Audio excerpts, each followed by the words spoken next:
विवाह जो होता है, स्पेशली हिंदू धर्म में जब विवाह करते हैं तो एक फीमेल नहीं विवाह करवाती है, एक मेल ही होता है। ऐसा क्यों, जबकि फीमेल के अंदर तो बहुत ज़्यादा स्पिरिचुअल एनर्जी है? नहीं, ये हम जैसे हमारे पास कुछ सूचनाओं की कमी होती है या हम समाज में जैसा अपने अनुभव से देख रहे होते हैं वैसा हम सोचते हैं। गार्गी और हमारे हिंदू वाङ्मय में ऐसी विदुषी महिलाओं की, पुरोहित महिलाओं की श्रृंखला बहुत लंबी है जो संस्कार कराने में पुरोधा रही हैं। तो यज्ञ में आहुतियों और मंत्रों का क्या महत्व होता है और क्यों हर यज्ञ के अंत में स्वाहा कहा जाता है? मंत्र जो है वो मन का तंत्र है। मन का तंत्र, मन का जो तंत्र है वो मंत्र है और मन के जो अंदिर है वही मंदिर है। तो ये जो मन का तंत्र है वो मंत्र है।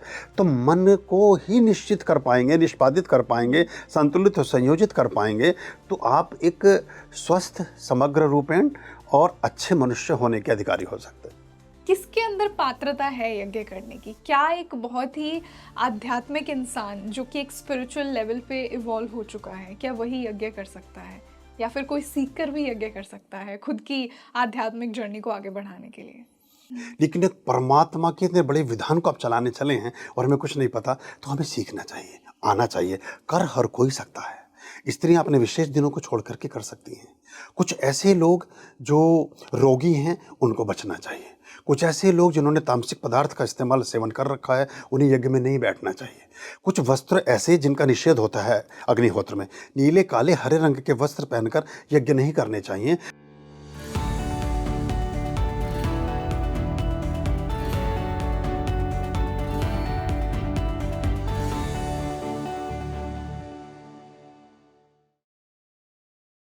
हेलो, मैं हूं आपके साथ Rangoli Sharma and welcome back to your favourite spiritual podcast Speaking Tree. दोस्तों, आज के पॉडकास्ट में हमने सनातन धर्म के एक बहुत ही महत्वपूर्ण अनुष्ठान पर चर्चा की है, जो कि है यज्ञ।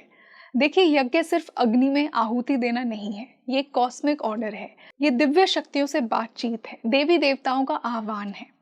तो आज के पॉडकास्ट में हमने डिस्कस किया है कि कैसे यज्ञ सिर्फ आपको मटीरियलिस्टिक प्रोस्पेरिटी नहीं बल्कि आपको स्पिरिचुअल एवोल्यूशन भी देता है।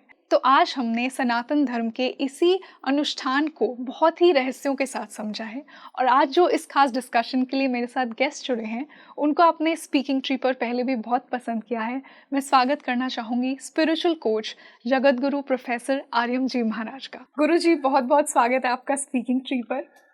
बहुत धन्यवाद। आपके सभी दर्शकों को, आप सबको हमारी तरफ से हार्दिक साधुवाद, बहुत आशीष। सभी का जीवन मंगलमय हो और शुभ आशीषों से परिपूरित हो। बहुत अच्छा लग रहा है आपने आज हमें फिर से ज्वाइन किया, और प्रीवियस पॉडकास्ट पे भी बहुत लोगों ने उसे एंजॉय किया, बहुत कुछ उन्हें जानने को मिला। तो आई एम श्योर कि आज भी उतना ही इंसाइटफुल ये डिस्कशन होने वाला है। तो जैसा मैंने कहा कि आज हम यज्ञ की बात करने वाले हैं। देखिए, वैदिक परंपराओं में और सनातन धर्म में यज्ञ बहुत महत्वपूर्ण है। तो क्या ये सिर्फ एक धार्मिक अनुष्ठान है? इसका आध्यात्मिक महत्व क्या है? सबसे पहले तो मैं वो आपसे जानना चाहूंगी। अग्निहोत्रम को, यज्ञ को, हवन को सभी धर्मों ने मान्यता दी है। सिर्फ वैदिक और सनातनी नहीं, सभी धर्म अग्नि के उपासक हैं आज भी जी। अगर किसी मस्जिद में दिया जगता है तो वो दीपक जो प्रदीप्त है वो अग्नि का प्रतिनिधि है। अगर किसी चर्च में मोमबत्ती जल रही है तो वो मोमबत्ती अग्नि की ही प्रतिनिधि है, वो अग्नि की ही पूजा वो कर रहे हैं। जरथुस्त्री तो सीधे सीधे, यहूदी तो सीधे सीधे यज्ञ ही करते हैं, पारसी तो सीधे सीधे यज्ञ ही करते हैं, अग्नि की ही स्वरूपों की पूजा करते हैं। तो बौद्ध धर्म में अभी भी जो, अगर आप जाएं, जो कैलाश मानसरोवर झील के किनारे जो सबसे बड़ी बुद्धिस्ट मोनेस्ट्री है, वहाँ याक, चूँकि वहाँ याक वहाँ का वंश, गौ वंश में ही शामिल होता है, पर्वतीय क्षेत्र में याक के दुग्ध से निर्मित होने वाले घृत से वहाँ अखंड दीपक जग रहे हैं। वे सबके आप मुझे याद दिलाइएगा, मैं आपको उनके फोटोग्राफ्स दूंगा कि इसके प्रमाण के रूप, क्योंकि समय मैं विजिट किया हुआ हूँ, उसके फोटोग्राफ्स मेरे पास रखे हैं, तो अपने क्लिप में लगाइएगा तो पता भी चलेगा मैं कहाँ की बात कर रहा हूँ। और वो वहाँ 51 बड़े वाले दीपक, एक एक दीपक में लगभग 1-1 किलो घी आएगा, इतने बड़े दीपक से बुद्धिस्ट मोनेस्ट्री में दीप जगते हैं। जैनिज्म में तो नमो अरिहंताणम की बात जब होती है तो वो बात ही इस बात की कर रहे हैं कि हम ऊर्जा के प्रतिनिधि हैं, और ऐसी समग्र ऊर्जा के जो भगवान महावीर ने प्रदीप्त की, 24वीं तीर्थंकर थे। तो हिंदू, मुस्लिम, सिखिज्म में पूरा एक ज्योत जगती है, अखंड ज्योत जगती है, अखंड पाठ होता है गुरु ग्रंथ साहिब का। और बड़े पर्वों को हम सिर्फ पर्व नहीं कहते, प्रकाश पर्व कहते हैं, यानी कि जिसमें रोशनी का अभ्युदय होता हो, जिसमें डिवाइन प्रकाश का अभ्युदय होता हो। तो प्रकाश आलोक है हमारे भीतर का, और प्रतिनिधि हैं हमारे सूर्य भगवान, क्योंकि सूर्य भगवान आत्मा के कारक हैं। और गीता में कहते हैं, भगवान श्री कृष्ण ने कई बार यह उल्लेख किया कि मैं ही सूर्य हूँ, मैं ही अनादि अनंत हूँ। तो वो सूर्य की जब हम पूजा करते हैं, और पंचायतन के जो पहले देवता हैं वो सूर्य हैं, और फिर से रिपीट हो गए, फिर विष्णु के रूप में भी आ गए हैं। वो भी कहीं ना कहीं आदित्य को, भगवान सूर्य को रिप्रेजेंट करते हैं, भगवान विष्णु भी। तो यानी कि जो पहला कोई देवता जिसकी पूजा प्रार्थना करने से मनुष्यों का जीवन परिष्कृत, परिमार्जित और शुद्ध और दैदीप्यमान होता हो, वो अग्निहोत्र है, वो अग्नि की पूजा है। और अग्नि की पूजा, अग्नि लाखों वर्ष पूर्व अग्नि का आविष्कार हुआ, किताबों में किसी तरह से भी पढ़ाते रहे हो ये। क्योंकि अगर हम ऋग्वेद की बात करते हैं तो ऋग्वेद का जो पहला मंत्र आता, अग्नि मीणे पुरोहितम यज्ञस्व देव मृत्युयजम होतारम रत्न धातमम, तो ऋग्वेद का पहला मंत्र है, और स्वस्ति वाचन का भी पहला मंत्र है। तो कहता है कि इस अग्नि के माध्यम से ही हम अपने समग्र जीवन के कल्याण के लिए, परमात्मा आपकी प्रसन्नता के लिए ये यज्ञ कर रहे हैं, जिससे हमारे जीवन में सभी प्रकार के सुख साधन, रत्न और धातुएं और सभी तरह के आरोग्य का निर्माण होता हो। तो प्राथमिक बिंदु अग्नि हुई। अग्नि हमारे शरीर में भी है, और जो जठराग्नि है, जो भोजन को डाइजेस्ट करती है, अगर वो अग्नि ना हो तो व्यक्ति मर जाता है। और हम सामान्य रूप से कहते हैं कि आदमी ठंडा पड़ गया।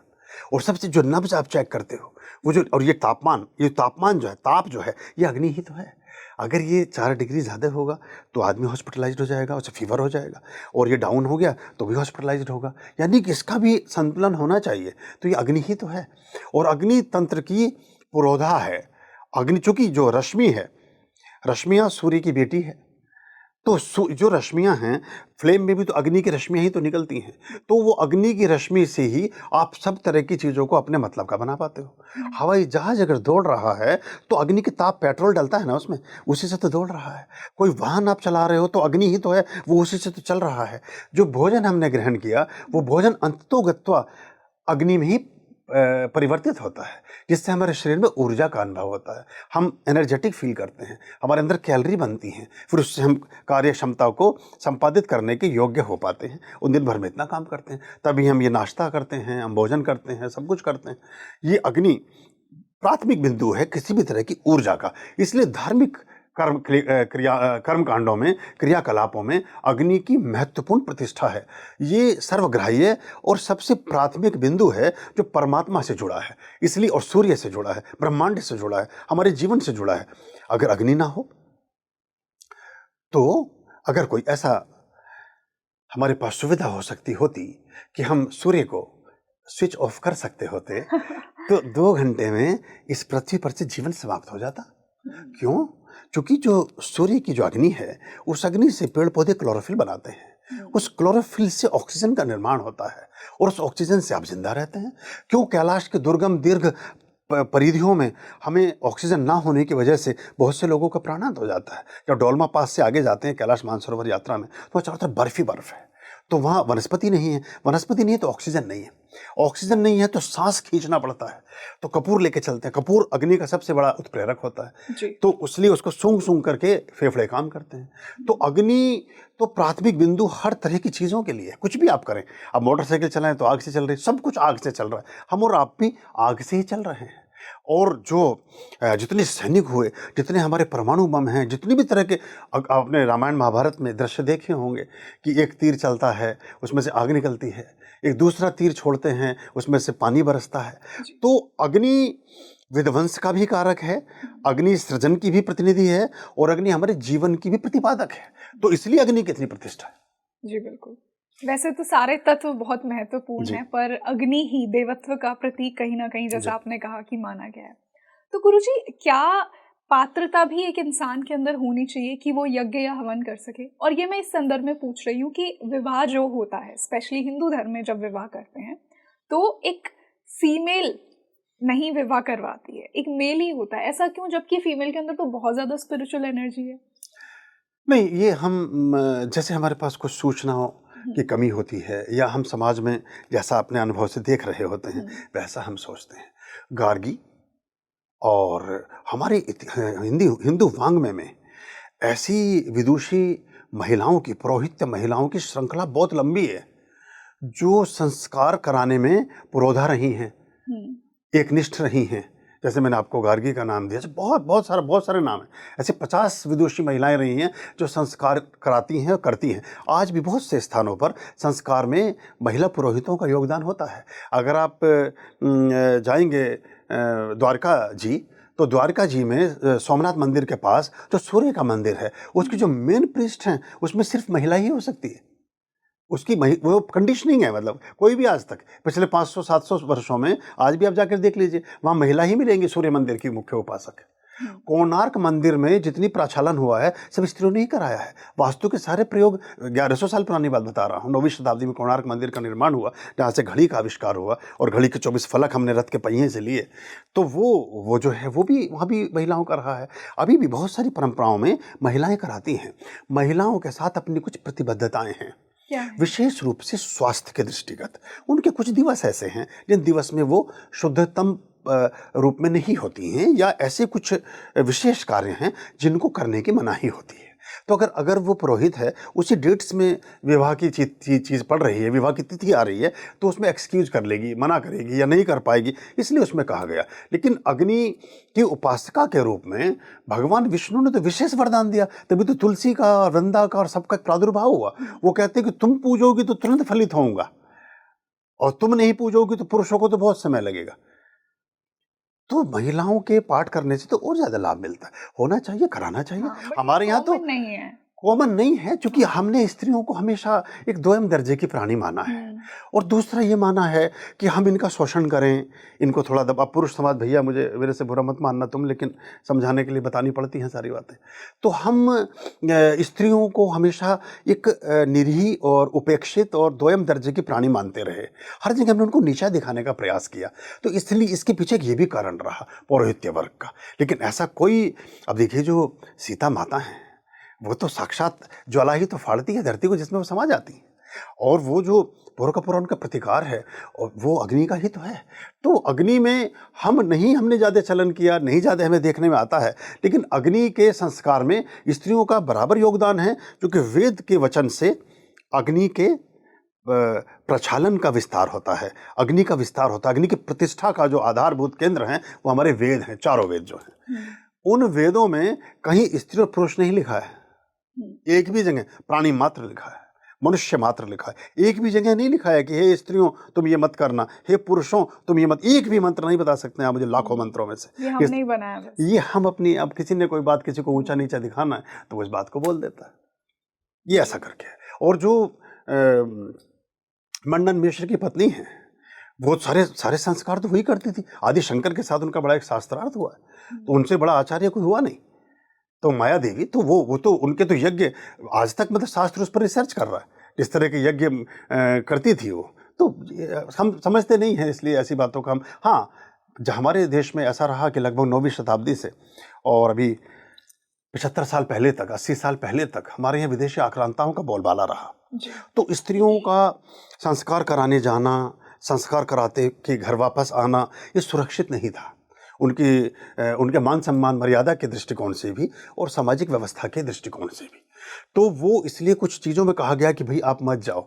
बहुत सारे मंदिरों में भी जाने की मनाही इसीलिए की गई क्योंकि, और संस्कार भी हमारे यहाँ सब सूर्य की उपस्थिति में होते थे, अग्नि की उपस्थिति में ही सभी संस्कारों का विधान था। अभी अपने वैवाहिक संस्कार की बात की, जो सप्तपदी के 7 मंत्र हैं, जो 7 फेरे जिससे बने हैं, जो वेद की व्यवस्था से आते हैं।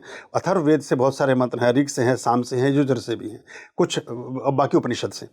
उन मंत्रों में स्पष्ट उल्लेख है कि हे सूर्यदेव, हे अग्नि के देवता, हे अग्नि के प्रतिनिधि, आप महान अग्नि और आपके अग्नि प्रतिनिधि यज्ञ कुंड में जगी हुई अग्नि, इसका तारतम्य स्थापित करते हुए इन वचनों को ले रहे हैं। अब रात्रि में फेरे क्यों होने शुरू हुए? रात्रि में फेरे इसलिए होने शुरू हुए कि जो खास तौर से जो विदेशी आक्रांता थे, जो मुगल आक्रांता थे वो वधुओं की डोलियां लूट लेते थे, वो बहुओं की डोलियां लूट लेते थे, क्योंकि डोली में सजी धजी सोने से लदी हुई, हम तो हमारे तो हर आदमी के पास सोना ही सोना था। भारत तो सबसे समृद्ध था, इसलिए लुटेरे हमारी तरफ आए। किसी भिखारी को कोई लूटने नहीं जाता है, सेठ और लाला को और मालदार व्यक्ति को लूटने। हम देशों में सबसे मालदार देश थे, तो हमारे यहाँ ये सारे आक्रांता आते गए। तो रात्रि में जब वो सवेरे के टाइम ब्रह्म मुहूर्त में डोली विदा हो रही होती थी, तो रास्ते में घात लगा करके ये दस्यु डकैत उनको लूट लेते थे। तो उसमें ये हुआ कि भाई अब एक काम करो कि रात में मध्य रात्रि में फेरे करने शुरू करो। जब दिन में फेरे होते थे तो शाम को ऐसी घटनाएं होने लगी। तो हमारे यहाँ लेकिन जो विधान है वो सूर्य की उपस्थिति का है। सबसे अच्छा समय गोधूली वेला का है, जो शास्त्र में वर्णन आया है। संस्कार की आपने जो की विवाह संस्कार की बात की, गोधूली वेला होती है, यानी कि अभी शाम भी नहीं हुई है और अभी दिन भी नहीं रहा है। गाय जो चरने गई थी वो लौट कर वापस आ रही हैं और उनके खुरों से उड़ने वाली धूल से आकाश जो है मंडित हो रहा है, और वो थोड़ा सा छुटपुटा सा है। उस समय विदाई का विधान था और उससे पहले फेरों का विधान था। यानी कि अगर हम घड़ी के हिसाब से देखें तो लगभग 3:30 से 5 बजे के बीच फेरे होने चाहिए। 3 से 5, 5:30 तक फेरे पानी ग्रहण संस्कार होना चाहिए, और वो सूर्य की उपस्थिति में होना चाहिए, क्योंकि प्रदोष काल भी लग जाता। तो हरि और हर, एक जीवन के चलाने वाले और एक जीवन के देने वाले, दोनों की पूजा भी हो जाती है। तो मध्य रात्रि में इसलिए करना शुरू किया कि विदेशी लोगों को पता ना चले, लूट ना पाएं, कि रात में चुपचाप शादी करो, चुपचाप ब्याह दो, जब तक सूरज निकलेगा बेटी अपने घर पहुंच जाएगी। ऐसे करके, पर रात्रि में निषेध है, रात्रि में संस्कार ठीक नहीं होता, करना नहीं चाहिए, इसका शुभत्व तो हमें नहीं मिलते हैं। वो उस समय हमने शुरू किया गलत, मतलब एक गलत चीज़ से बचने के लिए किया। लेकिन आज हमें रात्रि में परिणय संस्कार करने की आवश्यकता नहीं है। ये बहुत वैज्ञानिक नहीं है, क्योंकि जिसकी बात कर रहे हैं, जो मंत्र बोला आपने कि हे भगवान सूर्य आप खड़े हैं, आपकी प्रतिनिधि अग्नि को हमने स्थापित किया है, हम इस मंत्र का संकल्प कर रहे हैं, तो सूर्य कहाँ है? यदि है ही नहीं, वो तो अनुपस्थित है उस समय, इसलिए जी। तो गुरुजी, जैसा आपने वचनों की बात की, तो यज्ञ में आहुतियों और मंत्रों का क्या महत्व होता है, और क्यों हर यज्ञ के अंत में स्वाहा कहा जाता है? जब हम पुष्पार्चन करते हैं, पुष्पार्चन कहते हैं फूलों के द्वारा भगवान की प्रार्थना करना, देवी देवताओं का आवाहन करना, उनकी स्तुति करना, उनकी प्रशंसा करना, उनको प्रसन्न करना, वो पुष्पार्चन कहलाता है। हमने अपने बहुत सारे अनुष्ठानों में पुष्पार्चन को पुनर्प्रतिष्ठित किया है। अब जैसे अगर विष्णु सहस्त्रनाम होगा तो 1100 कमल के पुष्पों से विष्णु सहस्त्रनाम किया जाता है। हर मंत्र के बाद एक पुष्प अर्पित होता तो नमः लगाते हैं। आपने पूछा कि स्वाहा क्यों करते हैं और मंत्र क्यों बोलते हैं। मंत्र जो है वो मन का तंत्र है। मन का तंत्र, मन का जो तंत्र है वो मंत्र है, और मन के जो अंदिर है वही मंदिर है। तो ये जो मन का तंत्र है वो मंत्र है। तो मन को ही निश्चित कर पाएंगे, निष्पादित कर पाएंगे, संतुलित और संयोजित कर पाएंगे, तो आप एक स्वस्थ समग्र रूपेण और अच्छे मनुष्य होने के अधिकारी हो सकते हैं। तो मंत्र हमें जोड़ता है हमारी अपनी लयता से। हमारे जो 7 चक्रास हैं, आज्ञा चक्र से लेकर के और जो हमारा मूलाधार चक्र है, क्राउन चक्र से हमारे रूट चक्र तक, इनके बीच के जो स्वाधिष्ठान चक्र है, मणिपुर चक्र है, हृदय चक्र है, आज्ञा चक्र, वो सारे चक्रों का जो एक बैलेंस बनता है, मंत्र उसमें विशेष कार्य करता है। क्योंकि जो ऊर्जा के पहिए वो गोल गोल घूमते हैं, और हर पहिया गोल ही होता है। दुनिया की हर चीज़ गोल है, जब तक कि मनुष्य उसको निर्मित ना करे। हर चीज़ गोल है, एवरीथिंग इज राउंड शेप में मिलेगी आपको सब कुछ। तो मंत्र पुनरुक्ति करता हुआ फिर से गोल दायरे में जाता है। इसी से शिवलिंग का जो चर्चा है और सारी चीज़ें, शिवलिंग का जो निर्माण है उसके ऊपर भी कोई बात करेंगे कि वो ऐसा ही क्यों। तो उसमें जो ऊर्जा का वर्तुल है वो पुनः वापस एनर्जाइज होता रहता है। अगर वो चौकोर होगा तो उसके टक्करें लगेंगी, वो ऊर्जा ठीक काम नहीं करेगी। तो ऊर्जा का संचालन इस तरह से हो सकता है कि वो चलता रहता है और कभी भी क्षरित नहीं होती, डैमेज नहीं होती, वरना हर बार टकरा करके उसकी गति कम होती जाती है। तो ये मंत्र जब बोलते हैं तो वो गति हमारी चलती है, वो संयोजित होती है, संतुलित होती है, सुनिश्चित होती है, संपादित होती है। और सही मायनों में जिस देवता को हमने माना, अब देवता क्या है? जो देने हारा है, तो देता है आपको कुछ, देता है क्या? धन है, सौभाग्य है, आरोग्य है, स्वास्थ्य है, संतान है, संपदा है, समृद्धि है, आयु है, वाणी है, तेज है, ओज है, रज है, वीर्य है, शक्ति है, बल है, आंखों की रोशनी है। अब ये आंखों की रोशनी भी अग्नि से ही चलती है। बिल्कुल। इसलिए सूर्य का बड़ा गहरा संबंध सूर्य और शुक्र का आंखों की ज्योति के साथ जुड़ा हुआ है, कि अगर ज्योतिष का हाँ, हाँ सूर्य कमजोर है, उनकी आंखें कमजोर हो आंखें जाती हैं। कमजोर हो जाती हैं। तो आंख भी जग रही है जब अंदर का बल्ब जगा हुआ है, अंदर की रोशनी प्रदीप्त है, तो आंखें भी जगी हुई हैं और देख रही हैं। ठीक जिनका सूर्य बिल्कुल एजॉल्टेड होता है और पीड़ित और दूषित होता है, वो प्राय चक्षुहीन हो जाते हैं और प्रज्ञा अलग ढंग से काम करती है, वो अलग बात है। तो हो सकता है मैं थोड़ा विषयांतर हो जाए, क्योंकि कभी कभी बात करते करते तो आप मुझे वापस उस पर पूछ लेना। तो हाँ, तो आपने अभी बात की थी कि मंत्र, तो मंत्र एक निर्दिष्ट देवता का आवाहन करता टेक्निक है, एक मैकेनिज्म है जिसमें हम पर्टिकुलर देवता को इनवाइट करते हैं। क्योंकि देवता बहुत प्रकार के हैं, इंद्र भी बहुत प्रकार के हैं, फिर कौन सा आपके लिए सुटेबल है।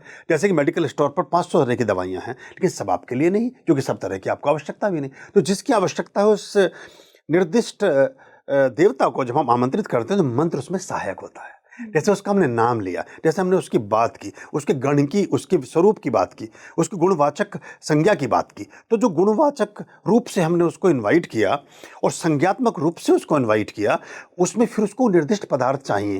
ओके। जैसे कि यहाँ एक पेंट्री है, जैसे कि यहाँ एक कैंटीन है, और टाइम्स ऑफ इंडिया में बड़ी कैंटीन होगी, 50 तरह की चीज़ें रखी होंगी, लेकिन आप उसमें से कुछ पर्टिकुलर चीज़ चूज़ करेंगे अगर आपको खाने का अवसर मिलेगा। सब कुछ तो आप नहीं खा लेंगे, बहुत अच्छी चीज़ किसी के लिए हो सकती है, आपको पसंद नहीं आएगी। ऐसे देवी देवताओं की सामग्री का वर्णन है, लगभग 250 प्रकार की सामग्रियाँ और औषधियाँ हैं, इसी प्रकार की समिधाएँ हैं। हम जब अब लकड़ी से मैं थोड़ा आसान हो जाएगा लोगों को समझना, लेकिन लकड़ी होती है वो जो चिता में लगाई जाती है, जब उसको भगवान की पूजा में प्रयुक्त करते हैं तो उसको समिधा बोलते हैं। समिधा, तो समिधा मतलब वुड पार्ट, किसी भी ट्री का वुड पार्ट। तो उसमें हम मीठे जो वृक्ष हैं उन्हीं की समिधाओं का प्रयोग करने की अनुमति शास्त्र देता है। इसमें आम है, अंजीर है, अनार है, ऐसे बहुत सारे पदार्थ, गूलर है, वो सब फल के पेड़ जिनकी समिधा हम प्रयोग करते हैं। जैसे नीम की नहीं करते, जैसे जामुन की नहीं करते, जैसे करेली की बेल के पत्ते, करेली की चीज़ों का नहीं करते, लेकिन बिल्व की समिधा का प्रयोग भी हम करते हैं। हम बहुत तरह की समिधा, शमी की समिधा का प्रयोग करते हैं। लगभग 80 प्रकार की समिधाएं हैं, जिनमें से 10-12 बहुत विशेष हैं। उनको करने से वो देवता जागृत होता है, वो उस तरह की चीज़ें आपको प्रयुक्त होती हैं। फिर उन विशेष रूप से पुष्पों की गंध, जिसको हम रूह बोलते हैं, रूह 10 ml रूह गुलाब, जैसे अगर उदाहरण के तौर पर हम बात करें तो रूह गुलाब 10 लाख पुष्पों के से परिमार्जित करके 10 ml, 10 लाख गुलाब के फूल होंगे, उनको जब हम प्योरीफाई करेंगे तो 10 ml रूह गुलाब बनती है। पहले रूह गुलाब का रेट सोने के समतुल्य हुआ करता था, जितने का 10 ग्राम सोना आता था उतने की रूह गुलाब आती थी 10 ml। आज लगभग हाफ पर रह गया, अभी भी 40,000 रुपये की 10 ml आती है। लेकिन जब आप वो 10 ml रूह गुलाब अर्पित करते हैं, देवियों की पूजा में विशेष उसका विधान है, तो 10 लाख फूल आप देवी को चढ़ा देते हैं या उस देवता को चढ़ा देते हैं। 10 लाख फूल हम शायद पूरे जीवन में भी कभी नहीं चढ़ा पाएँ, लेकिन हम उसे वर्ष भर में, सप्ताह भर में, घंटे भर में, 10 मिनट में, हाथ क्या, जब चाहें, आपकी चॉइस है, आपको जैसा पाठ करना है, तो वो प्रसन्नता उसी रूप में आपको फिर मिलती है। ऐसा समझिए कि एक 5 लाख पन्नों की फाइल्स हैं और एक क्लर्क की टेबल पर रखी है, ढेर लगा हुआ है, और उन्हीं को आप एक पेन ड्राइव में डाल करके रख दें। वही सारी फाइल उस पेन ड्राइव में आ जाएंगी, फिर भी स्पेस बच जाएगा। अभी तो टीवीज में आ गई हैं छोटी छोटी फाइल, मोबाइल आ गई हैं, इनमें 2 TB 1 TB टेराबाइट्स की मेमोरी है। तो ऐसे हम इसको कंडेंस, हम इसको छोटा करते हैं, संक्षिप्तीकरण करते हैं, सूक्ष्मीकरण करते हैं उन चीज़ों का, तो तीव्र फलों को प्राप्त करने के लिए। तो इसलिए मंत्रों में ये चीज़ें सहायक तत्व के रूप में काम करती हैं। मंत्र हमने बोला, जिस देवी देवता को जो पसंद है उसका पदार्थ उसको अर्पित किया। स्वाहा और स्वधा, ये दोनों सूर्य की प्रतिनिधि कन्याएं हैं। सूर्य प्रसन्न होते हैं स्वाहा और स्वधा बोलने से।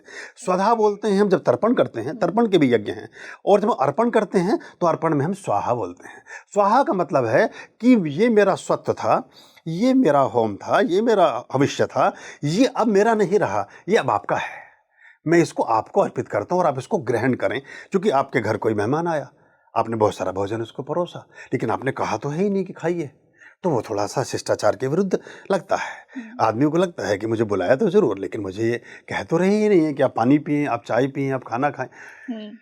जिस देवता को आपने आमंत्रित किया है, हाँ। उस देवता को ये तो कहेंगे कि ये आपके लिए है। तो ये कम्युनिकेशन है। ये हाँ, अर्पण है ये, और अर्पण के साथ हम देवता को कहते हैं कि ये स्वाहा। और साथ एक चीज़ और कहते हैं, अपने वैदिक मंत्र देखे पढ़े सुने होंगे, अगर देखा होगा वैदिक यज्ञ में कहते हैं इदन्न मम। इदन्न मम कहते हैं कि अब ये स्वाहा हो गया, आपको अर्पित कर दिया। अब इसमें से जो ताप उठ रहा है, इसमें से जो भाप उठ रही है, इसमें से जो सुगंध आ रही है, इसमें से कोई भी निर्दिष्ट पदार्थ बाहर निषेचित होकर के प्रकरणित हो रहा है, इसका भाग मैं नहीं लूँगा। अब ये आपको पूर्ण रूप में अर्पित है। तो ये जो इसमें से जो पदार्थ जा रहा है, ये वृक्षों को जाए, इसमें कुछ पदार्थ जा रहा है वायुमंडल को जाए, वहाँ की शुद्धि करे, ये बादलों को, ये पंच तत्वों को जाए। लेकिन अब इदन्नमम ये मेरा नहीं है, ये आप ही का अर्पित है। ये बहुत गहरी अवधारणा है, बहुत अमूल्य अवधारणा है, और ये सिर्फ हमारे वेद और सनातन में निहित है, बाकी जगह नहीं है। इसलिए वैदिक मंत्रों में सब जगह प्राणी मात्र की बात होती है। बाकी जो धर्म की पुस्तकें हैं उनमें उन धर्म के मानने वालों को संबोधित करके कहा गया है कि हे इस्लाम पर ईमान लाने वालों, या हे क्रिश्चियनिटी को मानने वालों, या हे बौद्ध धर्म में विश्वास रखने वालों। ये इस तरह की चीज़ें सीमित होती जाती हैं, लेकिन हम इसमें कहते हैं हे प्राणी मात्र। प्राणी यानी कि वृक्षों को भी संबोधित कर रहे हैं। हमारे ऐसे बहुत सारे मंत्र हैं जिनमें हम वृक्षों से बात कर रहे हैं, वृक्षों को की पूजा कर रहे हैं। तुलसी की पूजा आप बहुत अच्छे से जानते हैं, पीपल की पूजा आप बहुत अच्छे से जानते हैं, बड़ की पूजा आप बहुत अच्छे से जानते हैं। ऐसे बीसियों वृक्ष हैं जिनको हम एक प्राणी की तरह आदर देते हुए उनके भी मंत्र बोलते हैं, उनके लिए भी दीपक लगाते हैं, उनका भी अभिषेक करते हैं, उनको भी नमन करते हैं। तो ये सिर्फ जो गहराई है ये हमारे धर्म में, हिंदू धर्म में, और जो मूल धर्म है उसमें है। Absolutely I agree. जैसे मंदिर की आरती में भी कहते हैं सभी प्राणियों में सद्भावना हो, जी, गौ माता की जय हो। हाँ, इसीलिए कहा, क्योंकि अगर सभी प्राणियों में सद्भाव नहीं होगा तो विद्भाव पैदा होगा, विद्वेष पैदा होगा, आपस में परस्पर संघर्ष और टकराव पैदा हो जाएंगे। फिर हम कितने भी समृद्ध हों, अगर हम भय युक्त हैं, हम डर में रह रहे हैं, हम क्रोध में रह रहे हैं, हम वैमनस्य में रहते हैं, तो उस संपदा का आनंद ना ले पाएंगे। चाहे वो शारीरिक संपदा हो, हम बहुत शारीरिक सौष्ठव से परिपूर्ण और सुंदर और अच्छे इंसान हैं तब भी नहीं, और हम सभी तरह की संपत्तियों से आपूरित व्यक्ति हैं तब भी नहीं। उसका आनंद तभी ले सकते हैं जब सभी सर्वे भवन्तु सुखिनः सर्वे सन्तु निरामया सर्वे भद्राणि पश्यन्तु मा कश्चित् दुर्भाग् भवेत्। किसी भी व्यक्ति को संसार में किसी प्रकार का रोग ना हो, सभी सम्यक रूप से अच्छी चीज़ों को देखें, सभी सम्यक रूप से अच्छे विचारों को सुने, सभी अच्छी यात्राओं पर जा सकें, सब निरोगी हों, सब स्वस्थ हों, सब बलवान हों, सब समृद्धिवान हो। ये कामनाएं, ये प्रार्थनाएं सिर्फ वेद में हैं, सनातन में है, और कहीं नहीं है। कि सर्वे भवन्तु हमें पता भी नहीं है, हम पड़ोसी उसके लिए भी श्रेष्ठता की कामना कर रहे हैं, उसके कल्याण की कामना कर रहे हैं। बड़ा विजन है, बड़ी बात है। तो गुरुजी, जैसा हमने ये कहा कि यज्ञ में देवी देवताओं के आह्वान की हमने बात की कि उन्हें आमंत्रित किया जाता है। बहुत से यज्ञों में जिस देवी देवता को हमने आमंत्रित किया उसके अंत में हम देखते हैं कि उसी देवी देवता की एक छवि बन रही है, और ये मुझे बहुत ही फैसिनेटिंग लगता है। इसके बारे में और जानना चाहूँगी कि बहुत लोग कहते हैं कि वो देवी देवता आए हैं, उन्होंने अपनी प्रेजेंस दिखाई है, ये कैसे होता है? असल में क्या है कि इसमें दो बात, एक अग्नि उवाच करके हमारा पूरा एक शास्त्र का निर्माण हम कर रहे हैं, जिसमें उन चित्रों को हमने लगाया है जो अग्नि के, क्योंकि ईश्वर की कृपा से जैसे बहुत अच्छे जगहों पर बहुत सारे यज्ञ होते हैं, हमारे यहाँ भी, हमारे आश्रम में जो यज्ञ होते हैं उनमें साक्षात, हमारे यहाँ कभी भी धुआं नहीं होता, क्योंकि हम पदार्थों को उस तरह से प्रयोग में लाते हैं, और संविधाओं का और सारे पात्र हमने वैसे ही चुने हैं जैसा शास्त्र में वर्णन है। तो सशुद्धता होने से फिर जिस देवी देवता का आपने आह्वान किया है उस देवी देवता के प्रकल्प भी उसमें प्रकट होते हैं, उनके दर्शन आप उसमें कर सकते हैं। और दर्शन में एक बात और विशेष होती है कि दर्शन का जैसा प्रारूप आपके मन मस्तिष्क में प्रखरता से विद्यमान है, लगभग आपको वैसा ही दिखता है। और ऐसा भी होगा कि एक ही निश्चित समय पर अगर 20 जन बैठे हैं तो उनको 5 प्रकार के स्वरूपों के दर्शन हो सकते हैं, 5 तरह की चीज़ों के दर्शन हो जाते हैं। प्राथमिक रूप से आपको देवीय स्वरूपों के दर्शन या कुछ विशेष तरह की चीज़ों के दर्शन होते हैं, धीरे धीरे बदलते जाते हैं। अब जैसे हमें दर्शन होते हैं विश्व में होने वाली घटनाओं के, भूकंप के, त्रासदियों के, अग्निकांड और चीज़ों के भी दर्शन होने लगते हैं कि ये चीज़ इसमें हो रही है, तो वो सूक्ष्म दृष्टि उसके लिए चाहिए, और अग्नि के प्रकारों पर निर्भर करता है। अग्नि के कई सारे प्रकार हैं, 16 प्रकार हैं, जिनमें पंचाग्नि बड़ी प्रमुख है। नीली अग्नि, सबसे जो शुद्धतम स्वरूप माना गया है वो ब्लूइश फॉर्म, जो पीकॉक ब्लू कलर होता है, रॉयल ब्लू, उस कलर की अग्नि को माना गया वो है। प्योरेस्ट फॉर्म है वो। वही सहस्त्रार का रंग है, क्राउन चक्रा का रंग भी वही है, और वही इत्तफाकन आपके सोफे का पीछे का रंग भी वही है। तो यही पीकॉक ब्लू, ये उसका प्योरेस्ट फॉर्म होता है। तो कभी आप, अगर आप देखा होगा बुफे में या कहीं किसी शादी में आप गए होंगे, नीचे वो एक गैस का छोटा सा बर्नर रखा रहता है। उस बर्नर का जो बाहरी लेयर है अग्नि का, जहाँ अग्नि प्रदीप्त है, फिर उसका जो बाहरी आवरण है वो ब्लूइश मिलेगा आपको। सबसे तीव्र फ्लेम वही होता है। तो अगर आप चाय ऐसे रख करके बर्नर पर बनाते हैं और थोड़ा सा अगर पैराफिन को उठाकर बनाए तो आधे समय में बन जाएगी, क्योंकि सबसे गर्म जो उसका आयाम था वो बाहर की ओर था। तो सबसे तेज अग्नि बाह्य आवरण होता है, तो वो ब्लूइश अग्नि है। ऐसे ग्रीनिश अग्नि है कलमाश ग्रीवो और हाई ग्रीव की जो अग्नि है, ऐसे इंद्र की रुद्र की जो अग्नियां हैं, ऐसे ही जो हमारे बाकी विष्णु की, जिष्णु की, रुद्र की, देवी की, शक्ति की। फिर शक्ति में कौन सी 10 महाविद्याएं हैं? तारा है कि भुवनेश्वरी हैं कि काली हैं कि जयंती हैं कि बगलामुखी हैं कि षोडशी हैं कि छिन्नमस्ता हैं कि धूमावती हैं, वो सब उस हिसाब से चलता है। तो उन अग्नियों के प्रचालन, प्रारूप और उनके चालन कैसे चलती हैं, वो चक्रीय अग्नि है कि समतुल्य है, अधोगामी है कि ऊर्ध्वगामी है, प्रत्युत्तर है कि निरुत्तर है, सापेक्ष है कि निरपेक्ष, ये सब अग्नियों के अपने अपने अपने अपने वर्तुल और आयाम हैं। उस हिसाब से हम अग्नियों को देख पाते हैं और समझ पाते हैं, और किस अग्नि पर आपने पदार्थ को कम करना है, किस पर ज़्यादा करना है, और फिर किस देवी देवता को विसर्जन के साथ वापस भी भेज देना है। क्योंकि आपने एक गैस की फिल्म जला तो ली, खाना तो बन गया, अब उसे जगह थोड़ी रखेंगे। तो देवी देवता का आवाहन, फिर उनकी प्रतिष्ठा, अपने मनोकामना पूर्ति के लिए उनका प्रयोग, और फिर उनका सम्मान पूर्वक, प्रणाम पूर्वक विदाई करना कि अब आप उसी लोक में, उसी स्थान पर जाकर स्थापित और निश्चित हो जाओ जहाँ से आप आए थे। लक्ष्मी गणेश के लिए हम कोशिश करते हैं कि वो हमारे साथ रहें, अंग संग रहें, क्योंकि एक सद्बुद्धि के देवता हैं, एक हमारे संचालन के देवता हैं। तो जैसे लक्ष्मी और गणेश, क्योंकि गणेश हमारी सद्बुद्धि के, रिद्धि सिद्धि के देवता हैं, हमारी बुद्धि के, विवेक के, चातुर्य के, सामर्थ्य के, शिक्षा के, वाणी के, व्यवहार के, व्यापार के, वाणिज्य के, इस सब के देवता हैं। तो हम चाहते हैं वो हमारे साथ रहें, क्योंकि इनकी हमें प्रतिदिन आवश्यकता है। और लक्ष्मी को भी चाहते हैं कि हमारे संग अंग संग रहें। लक्ष्मी जी की आरती में आता है कि तुम बिन यज्ञ न होते, वस्त्र न हो पाता, और खान पान का वैभव सब तुमसे आता। तो वो लक्ष्मी देवी को हम चाहते हैं कि वो हमारे साथ रहें। और दुनिया में कोई व्यक्ति मुझे ऐसा नहीं मिला, बहुत सी चीज़ों में उससे मतभेद है, लेकिन लक्ष्मी के मामले में वो एक ही देवता का पूज्य है, चाहे वो डॉलर के रूप में हो, चाहे वो फ्रैंक हो, चाहे स्विस फ्रैंक हो, चाहे वो कोई भी मुद्रा है, चाहे यूरो है, चाहे रुपीज़ है, चाहे कुछ भी है। तो हम लक्ष्मी के मामले में सब लोग एक मत हैं, एक ही देवता को मानने वाले पूरी दुनिया के लोग। लक्ष्मी सबको चाहिए, वहाँ कोई किसी को भेदभाव नहीं है। तो हम चाहते हैं लक्ष्मी और गणेश तो हमारे अंग संग रहें, हमारे जीवन में समाहित और सम्मिलित रहें। लेकिन जो अन्य देवता हैं, जो देवता निश्चित उद्देश्यों के लिए आते हैं, उनको फिर हर समय रखना ठीक नहीं। उनके कभी कभी नुकसान भी होने लगता है। जैसे नहीं, जैसे मैंने कहा कि आपने खाना बना लिया और आग खुली रह गई, तो अब वो बर्तन जलाएगी, सामान जलाएगी, आग लगने का खतरा होगा।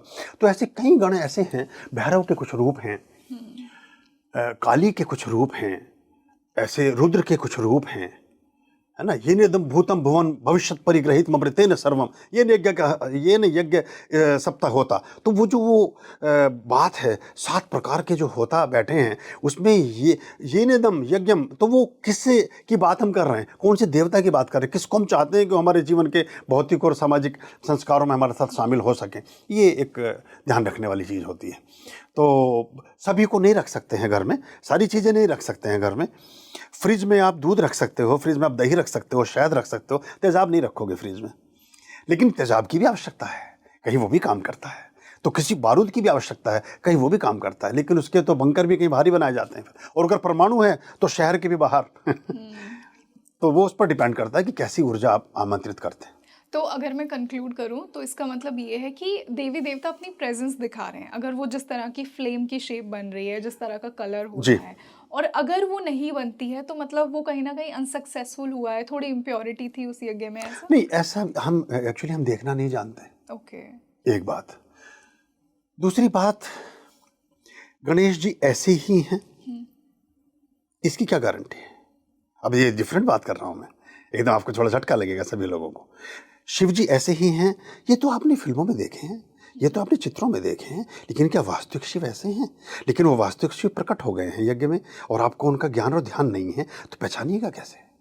आप सोच रहे हैं कुछ आया ही नहीं है, लेकिन आ तो बहुत कुछ गया है। क्योंकि हमने हमारे दिमाग में एक छवि बना रखी है छवि कि किसने वो बना? ऐसे हैं। अब इनमें जो मूलभूत छवियां, जिनको जो मंत्र दृष्टा ऋषि हैं, उन्होंने देव दृष्टा ऋषि भी हैं, वो उन्होंने देवताओं के भी दर्शन किए हैं। और आपके जान को बहुत बहुत बड़ा आश्चर्य होगा, आप किसी भी दर्शकों को और आपको भी जान के आश्चर्य होगा कि जो वास्तविक देव दर्शन है उसमें इस परसेप्शन वाले जो देवी देवता हैं, इनसे जमीन आसमान के फर्क है। कई बार तो आप पहचान ही नहीं पाएंगे, क्योंकि आप कोरिलेट कर रहे हैं उस चीज़ से जो आपके शिक्षा का व्यवस्था का हिस्सा रही है, जो आपकी श्रुति स्मृति का आधार रही है, जैसा सोचा समझा जाना परखा जांचा देखा है, उससे मिलान कर रहे हो आप। और उससे मिलान नहीं कर रहे तो शिव जी जो क्लीन सेव दिखाए हैं, ऐसे तो शिव है ही नहीं, वो तो कपर्दी हैं, लंबी जूट जटाधारी हैं, बहुत विकराल भव्यतम स्वरूप है। वो स्वयं सहस्त्र नेत्रा हैं, 1000 नेत्रों जैसी रोशनी उसमें से प्रदीप्त हो रही है। लेकिन हम तुलना करने लगे कि बने हुए चित्र से, तो ये भी एक नैरेटिव का हिस्सा था कि इनके देवी देवता भी इस तरह के बनाओ, वो सब करो, ये सब रहा। हमारे यहाँ रामायण महाभारत काल के अगर आप राजा महाराजाओं को देखें, ऋषि जनक को देखें, राजा दशरथ को देखें, भगवान श्री राम को देखें, भगवान श्री राम ऐसे क्लीन शेव नहीं थे जो हम जैसे उनको प्रकट करते हैं। भगवान श्री राम बहुत लंबे चौड़े दाढ़ी मूंछों वाले बहुत तेजस्वी स्वरूप है उनका। अगर आप वाल्मीकि रामायण के एक अंश में जाएंगे तो हनुमान जी के बारे में भी अलग तरह के वर्णन है, लेकिन खैर उसमें विषय में नहीं जाना चाहता, विषयांतर भी होगा और लोग और ज़्यादा वो हो जाएंगे। तो अब आप तुलना करने वाली प्रतिकृति से तालमेल नहीं बैठा पाए, तो आपको लगा कि ये नहीं आया, लेकिन ऐसा नहीं है। देवता तो बहुत तरह के आए, और देवता तो अभी जो हमारे द्वारा परिचित देवता हैं वो तो एक सीमित संख्या में है ना। लेकिन जब हम विश्व देव यज्ञ की बात करते हैं, जब बलि वैश्य देव यज्ञ की बात करते हैं, जब हम कहते हैं ना, ओम देव शांति, अंतरिक्षगम शांति, पृथ्वी शांति, रापा शांति, रोषधया शांति, वनस्पतया शांति, ब्रह्मा शांति, विश्व शांति, शांति देव शांति, सर्वगम शांति देव। तो जो सर्वगम शांति की बात कर रहे हैं, अब विश्व देव कौन है, फिर बाकी देव कौन है? तो उसमें बहुत सारी चीज़ें प्रकट हो सकती हैं, क्योंकि जो एरियल डिस्टेंस है, कॉस्मिक डिस्टेंस कुछ भी नहीं है। आप 10 लाख प्रकाश वर्ष की दूरी पर बैठे हुए देवता को अपने यज्ञ में आमंत्रित कर सकते हो। वो बात अलग है कि 10 कदम की दूरी पर रहने वाला पड़ोसी ना आता हो, लेकिन 10 लाख किलोमीटर की दूरी पर स्थापित ग्रह और देवता आपके उसमें आमंत्रित हो सकता, आ सकता है। लेकिन उसका प्रारूप आपने कभी सोचा नहीं, देखा नहीं। तो अग्निहोत्र कभी निष्फल नहीं होते। हाँ, शुद्धता के साथ करने चाहिए, विशेष व्यवस्था के साथ करने चाहिए, अच्छे ढंग से, पूरे परिमार्जन से। ये टूटे फूटे लोहे के कुंडों में लोग बैठ जाते, कभी नहीं करना चाहिए। किसी अग्निहोत्र की बात हो रही, तसले में कभी यज्ञ नहीं करना चाहिए। तसला होता है बिष्टा और कूड़े को उठाने के लिए, घर के कचरे और ऐसे पदार्थों को फेंकने के लिए। लोहे का तसला समझते हैं ना, ऐसे घर में रखा, उसमें लोग अपना कोई ऐसी, मैं उन पंडितों जी से भी ये आग्रह करना चाहूँगा कि कृपया उसको बंद करें, क्योंकि हमारे यहाँ पूरा एक विधान है, उसका एक आयाम है। और कुंड का अपना एक कुंड की अपनी एक आकृति है, 4 आयाम है उसके, जो हमारे 4 वेदों को रिप्रेजेंट करते हैं। फिर उसकी 8 दिशाएं हैं, और 2 दिशाएं ऊर्ध्वगामी और अर्धोगामी हैं। 10 दिशाएं हैं, 10 के 10 दिक्पाल उसमें आते हैं। अब गोल उसमें आपकी मजबूरी है तो अलग बात है, लेकिन करिए तो विधान से करिए, वरना मत करिए। तो वो तसले में टूटे फूटे स्थान पर ऐसे आड़े तिरछे पदार्थों के साथ कभी नहीं करना चाहिए। तांबे का कुंड अच्छा माना गया है, चांदी सोने के कुंडों का उल्लेख भी हमारे शास्त्रों में आता है, लेकिन तांबा धातु का सुचालक है, तो उसमें हम करते हैं। लोहे के कुंड में भी नहीं करना चाहिए, क्योंकि उसमें शनि के साथ कुछ अलग तरह के विधान हैं, और बाकी देवताओं के साथ उसका फिर कभी कभी दोष भी लगता है, स्वास्थ्य खराब रहने लगता है। ऐसी जो दीप यज्ञ भी होता है, ये तो यज्ञ हुआ अग्निहोत्र, एक दीप यज्ञ होता है कि हम प्रतीक मंत्र के साथ एक आहुति बोलते जाते हैं और दीपक में एक ड्रॉप डालते जाते हैं, चाहे तो वो चास रूह की है, चाहे तो वो किसी पदार्थ की है, गौघृत है। इनमें पदार्थों का बड़ा प्रयोग, जैसे हम गौघृत से यज्ञ को जानते हैं, भैंस के घी से यज्ञ नहीं करना चाहिए, वो रोगों का कारक है, वो विषाद का कारक है। गौघृत से ही किया जाता है। गाय का घी कंठ से ऊपर कार्य करता है, भैंस का घी कंठ से नीचे कार्य करता है। भैंस के दूध पीने वाले लोगों में वासनाओं की अधिक उत्पत्ति होती है, उनमें काम क्रोध लोभ मोह माया अधिक होती है। गोघृत परिमार्जन की ओर ले जाता है। गौ का दुग्ध बुद्धि को तीव्र और तेज बनाता है, आपको श्रेष्ठ मनुष्य बनाता है।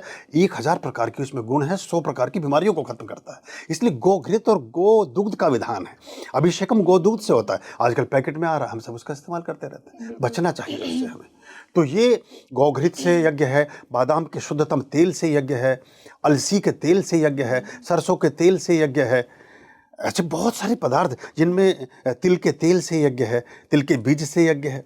ऐसे बादाम के अखरोट के तेल से यज्ञ है, अखरोट के बीज से यज्ञ है, ऐसे लौंग से यज्ञ है, लौंग के तेल से यज्ञ है। फिर वो कैसे आपने किस देवता को कैसे करना है वो पूरा का पूरा विधान है, तो वैसे करें। ये इसको आप एक औपचारिकता ना समझें कि जैसे जो लोग करते हैं उनसे मैं कहना चाहूँगा कि ये औपचारिकता नहीं है, ये एक बड़ा गहरा विज्ञान है, इसको पूर्ण रूपेण करिएगा, वरना मत करिएगा। ये ऐसा नहीं कि आप अपने स्कूटर का रूप बना लें हवाई जहाज जैसा, उस पर बैठ जाएंगे तो उड़ने लगेगा, नहीं उड़ेगा। वो हवाई जहाज बनेगा तो ही उड़ेगा, स्कूटर नहीं उड़ेगा। तो हम स्कूटर को उड़ा रहे हैं, फिर कहते हैं जो कुछ मिलता नहीं है, फ़ायदा नहीं होता है। स्वरूपों की चर्चा थी, स्वरूप हम दृष्टिगत करते हैं, लेकिन 100 से भी अधिक देवी देवता, 108 देवी देवता उसमें उपस्थित होते हैं। अब जब श्री सूक्त से कमलगट्टे के बीच से आप यज्ञ करते हैं, केसर और गौघृत से और पीले चंदन और सफ़ेद चंदन से चास दे करके यज्ञ करते हैं, तो देवी के जो स्वरूप हैं, अष्टलक्ष्मी है प्रथम रूपेण, वो सारी की सारी आती हैं। लेकिन आपको तो एक ही लक्ष्मी का पता है, और वो भी अपने चित्र में देखी है। हो सकता है वो वैसी ना हो। हाँ। वो सिर्फ एक धूम्र एक जो है पीली अग्नि हो, और जो गोल छल्ले में घूमती चक्र की भांति उठी और ऊपर चली गई। आपको देखा भी और नहीं देखा, आप समझ ही नहीं पाए उसको। एक ब्लू अग्नि उठी, उठ करके नीचे चली और आवाज़ करती हुई साइड से निकल गई। वो विष्णु थे, आपको पता ही नहीं चला कि विष्णु निकल के चले गए। तो आए थे, आप समझ रहे, पता नहीं क्या। तो ये इसको सीखने की चीज़ है और समझने की चीज़ है, और ये गुरु संरक्षण, गुरु सानिध्य में ही इसको ठीक से देखा समझा जा सकता है। तो मतलब हमें यज्ञ के नाम पर फॉर्मेलिटीज नहीं करनी चाहिए, जैसा आपने कहा कि वो प्रॉपर सामग्री का यूज करना चाहिए। तो गुरुजी, आज के इस बेहतरीन पॉडकास्ट का लास्ट सवाल कि एंड आई एम श्योर कि मेरे व्यूअर्स का भी होगा, कि किसके अंदर पात्रता है यज्ञ करने की? क्या एक बहुत ही आध्यात्मिक इंसान जो कि एक स्पिरिचुअल लेवल पे इवॉल्व हो चुका है, क्या वही यज्ञ कर सकता है, या फिर कोई सीख कर भी यज्ञ कर सकता है खुद की आध्यात्मिक जर्नी को आगे बढ़ाने के लिए?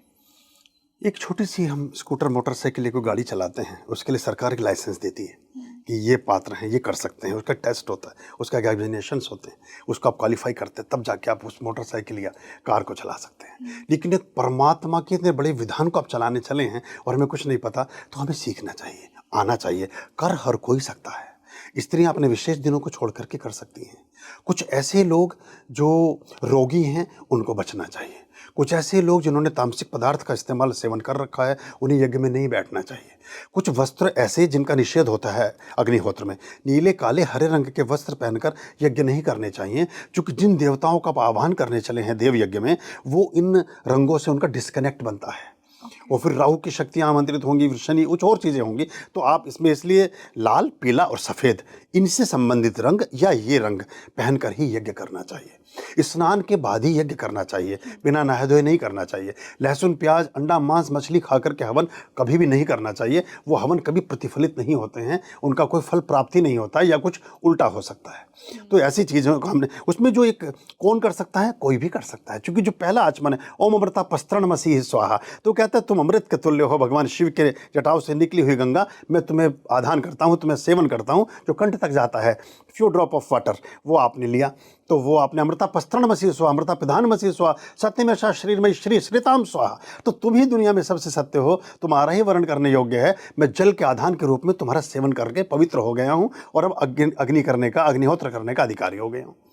सब लोग अग्निहोत्र कर सकते हैं, कोई भी कर सकते हैं, और बहुत लोग अलग स्वरूपों में करते हैं। जैसे हमने चर्चा के प्रारंभ में कहा, जो मोमबत्ती जल रही है वो भी अग्नि की ही पूजा हो रही है, जो दिया जग रहा है वो भी अग्नि की पूजा हो रही है। दीप यज्ञ का विधान तो हमारे शास्त्रों में भी है। तो कोई भी व्यक्ति कर सकता है। यज्ञ का करना कराना, यज्ञ के मंत्रों का सुनना सुनाना हर वैदिक धर्मी का, हर हिंदू का, हर सनातनी का एक परम पुनीत कर्तव्य है, और उसको जब मौका मिले करना चाहिए। हमारा बॉडी माइंड सोल क्लीन होता है, हमारी आत्मा का विकास होता है। सर्वोत्तम प्रार्थना है यज्ञ। अग्नि की प्रार्थना और यज्ञ को करने, कहते हैं ना, जल्दी प्रसन्न होते हैं भगवान यज्ञ से। तो ईश्वर जो है सबसे शीघ्र अगर किसी चीज़ को स्वीकार करते हैं तो अग्निहोत्र को करते हैं, क्योंकि अग्निहोत्र करने से वायुमंडल में प्रकृति के संतुलन और समन्वय में एक योगदान भी दे रहे हैं। ये जो प्रकृति बढ़ती है, ये जो बीज आपने डाला है अखरोट का, ये वाष्पीभूत होकर के हवा में चला गया है। जहाँ जहाँ अखरोट के वृक्ष होंगे उनको जीवन मिलेगा। ये जो डाला है सरसों का बीज, जहाँ प्रकृति होगी सरसों को उसमें पल्लवन मिलेगा। जहाँ जो फिर वर्षाएँ आएंगी, जहाँ वृक्ष होंगे वो होगी तो बारिशें होंगी, तो खुशहाली आएगी। तो यज्ञ का पूरा विधान बड़ा वैज्ञानिक है। सर्वोत्तम प्रार्थना, सबसे ज़्यादा वैज्ञानिक प्रार्थना, सबसे ज़्यादा परिणाम देने वाली कोई प्रार्थना और ईश्वर के निकट हो जाने की कोई प्रार्थना है तो अग्निहोत्र है, वो यज्ञ है। बिल्कुल। तो और यही जो हमारा इंटेंशन था आज इसी प्रार्थना को समझना, वो बहुत ही अच्छे से क्लियर हुआ। So thank you so much Guruji for joining us today. खुश रहिए, आप सबको मंगल आशीष, शुभकामनाएं। आपके भीतर की भी अग्नि प्रदीप्त हो और परमात्मा की ओर जाने वाली अग्नि भी सदा सर्वदा ऊर्ध्वगामी रहे। विशेष रूप से ईश्वर आपके लिए दयालु और कृपालु हो। ओम स्वस्ति अस्तु। ओम नमः शिवाय।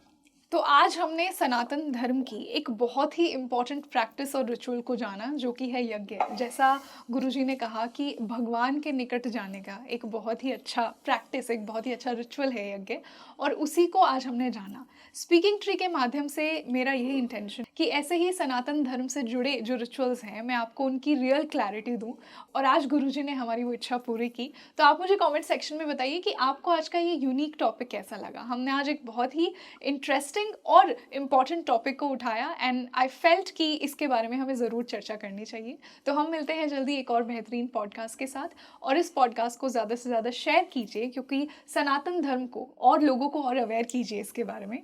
मैं हूँ आपके साथ रंगोली शर्मा। नमस्ते।